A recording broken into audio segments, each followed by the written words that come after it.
세계 최대 전자상거래 업체 아마존의 제2본사가 워싱턴 DC 인접 지역으로 확정이 됐습니다. 도시 발전 또 고용 창출이라는 긍정적인 면도 있지만 집값 상승 등의 우려도 있는데요. 먼저 워싱턴 서지영 특파원이 정리한 아마존 제2본사 결정 과정 보시고 계속 얘기 나눠보겠습니다. 1994년 온라인 서점으로 시작한 아마존은 25년 만에 세계적 온라인 유통사업자로 성장했습니다. 기업 가치 500조, 전 세계적으로 고용한 인원만 65만 명에 이릅니다. 미국 내 일자리 규모는 월마트에 이어 2위를 차지하고 있습니다. 인공지능 기반의 사업 확장과 맞물려 지난 2017년 9월 아마존은 제2본사 설립 계획을 발표하고 유치를 희망하는 도시들로부터 제안서를 받고 입찰을 진행했습니다.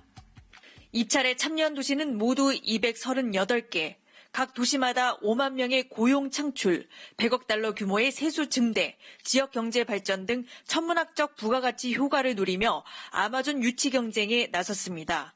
2018년 1월 아마존은 20개의 후보 도시를 선정했습니다. 인구 100만 명 이상, 공항과 대중교통 등 인프라를 갖춘 곳, 그리고 우수대학이 몰려있어 IT 기술 인력 채용이 쉽다는 점 등이 선정 기준이었습니다. 최종 선정된 두 곳은 뉴욕 롱아일랜드 시티와 워싱턴 DC 인근의 크리스탈 시티입니다. 당초 아마존이 점 찍었던 곳은 뉴욕이었습니다. 하지만 임대료 급증 등을 우려한 지역 정치인들과 시민들의 극심한 항의를 받은 뒤 아마존은 결국 설립 계획을 백지화했습니다.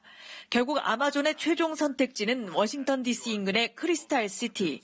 벌써부터 제2본사 부지 근처 주택 가격이 폭등하는 등 홍역을 치르고 있습니다.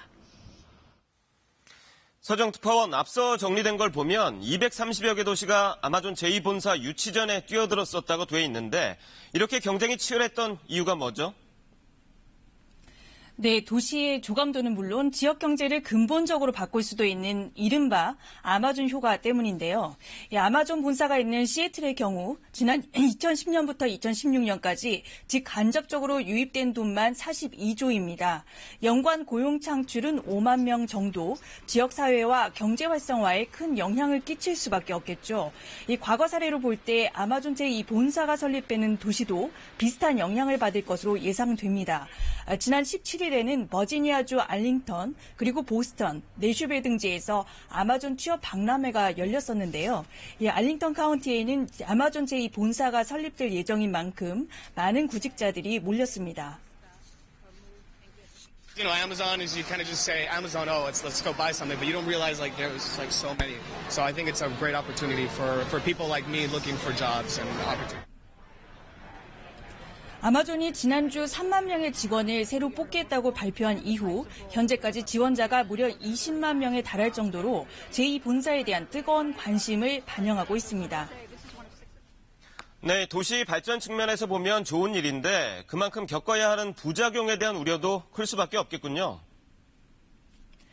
네, 대표적인 우려가 바로 집값 상승이죠. 이 아마존 건물 인근 주택 임대료 상승에 대한 우려가 벌써 현실이 되고 있습니다. 지난 4월 기준으로 알링턴 카운티의 중간 주택 판매 가격은 17.7% 상승해 전년 대비 7.1% 상승했습니다. 집값과 임대료가 상승하면 현재 거주하고 있는 세입자들이 외곽 지역으로 밀려나는 이른바 젠트리피케이션 현상이 발생하게 됩니다. 급격한 인구 유입으로 발생하는 문제, 예를 들면 학교나 병원 등 공공 인프라 부족 현상으로 지역 주민들이 불편을 겪을 수도 있고요. 교통 체증 현상도 당연히 예상할 수 있는 문제입니다. 아마존이 원래 뉴욕을 제2본사 지역으로 점 찍었었는데 이런 우려들 때문에 취소했다, 이렇게 봐도 되겠군요. 네, 맨해튼 첼시나 소호 지역을 사례로 들어보겠습니다. 젊은 예술가들이 모여서 다채로운 작품으로 유명세를 탔던 지역이었죠. 이후 임대료가 오르면서 예술가들이 외곽으로 밀려났습니다. 지금은 명품 상점만 가득한 거리가 됐죠. 뉴욕 거주민들의 우려도 바로 자신들의 보금자리를 빼앗길 수도 있다는 우려 때문인데요. 여기에다 뉴욕시가 아마존에 제공하기로 한 수십억 달러대의 세금 혜택에 대한 반발도 만만치 않았습니다. 이 세계 최고 부자 기업에게 왜 특혜를 주냐는 거죠. 이 거대 기업의 유치나 지역 명소화가 반드시 지역 주민들의 삶에 긍정적인 영향을 미치는 결과로 이어지지 않았다는 겁니다. 네, 이렇게 거대 기업이 움직이면 한 도시의 경제가 지각 변동을 일으킬 수 있는데 이번 일이 주는 시사점이 크죠. 네, 아마존이 제2본사 설립 과정에서 200여 개의 도시로부터 상세 도시 정보를 제공받았습니다. 그런데 이 정보가 미국 전역의 물류센터를 확대하고 지사를 건립해 나가는 과정에서 활용될 수도 있습니다. 규제에 종속적인 기업이 각 시정부의 경쟁을 유도한 건데요. 이 아마존은 이를 통해 도시의 정보를 획득하는 한편 협상 지렛대를 확보하는 효과도 누릴 수 있었습니다. 기업이 시정부 대상으로 취할 수 있는 전략을 보여줬다는 점에서 참고가 될 만한 사례입니다. 지금까지 워싱턴에서 전해드렸습니다.